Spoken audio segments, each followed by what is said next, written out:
السلام علیکم۔ مجھ سے اکثر لوگ یہ سوال کرتے ہیں کہ 5 وقت نماز پڑھنا اور خاص طور پر دور جدید کی مصروفیات کے ساتھ 5 وقت نماز پڑھنا ایک دقت طلب امر ہے، یہ ایک مشکل کام ہے، اور مشکل ہی نہیں ہے بلکہ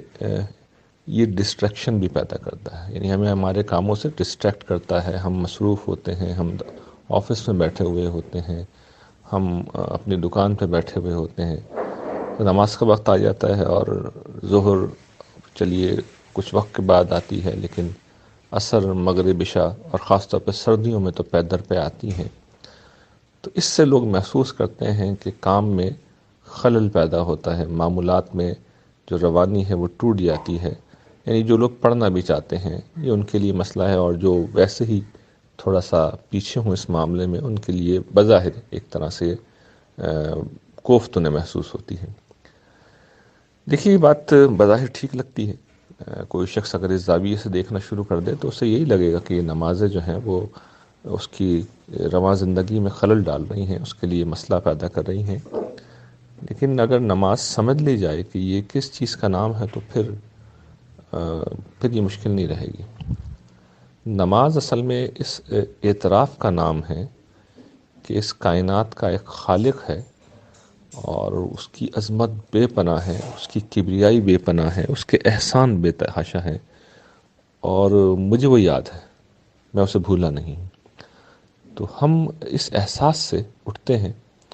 اور اپنا کام چھوڑ کے جاتے ہیں اور اس کے حضور سر بسجود ہو جاتے ہیں، اور ہم یہ اسے بتاتے ہیں کہ مالک، میں تیرا بندہ ہوں، میں تیرا غلام ہوں،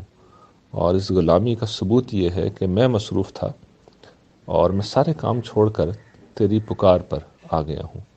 آزاد ہوتا تو نہیں آتا۔ یہ گویا کہ اپنی غلامی کا اظہار ہے، اپنی بندگی کا اظہار ہے، اور خدا کی کبریائی کا اظہار ہے کہ وہ کتنا بلند ہے،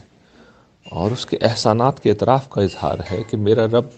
کتنا مہربان، کتنا رحیم۔ میں جس مصروفیات میں لگا ہوا ہوں اور جس صلاحیت اور طاقت اور انرجی کے ساتھ کام کر رہا ہوں وہ خدا نے دے رکھی ہے،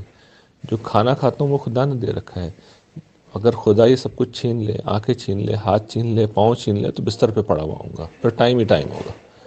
تو جن لوگوں کو بہت شوق ہے، یہ سمجھتے ہیں، جو یہ خیال کرتے ہیں کہ مصروفیات میں سے خلل اندازی ہوتی ہے، تو انہیں یاد رکھنا چاہیے کہ خدا انہیں اس طرح محروم کر سکتا ہے کہ پھر ان کے پاس کوئی مصروفیت نہیں بچے گی، وہ بستر پہ پڑے ہوئے ہوں گے۔ تو خدا کی عظمت کو، اس کے احسانوں کو اگر آدمی یاد کرے تو پھر 5 نمازیں کم لگنے لگیں گی۔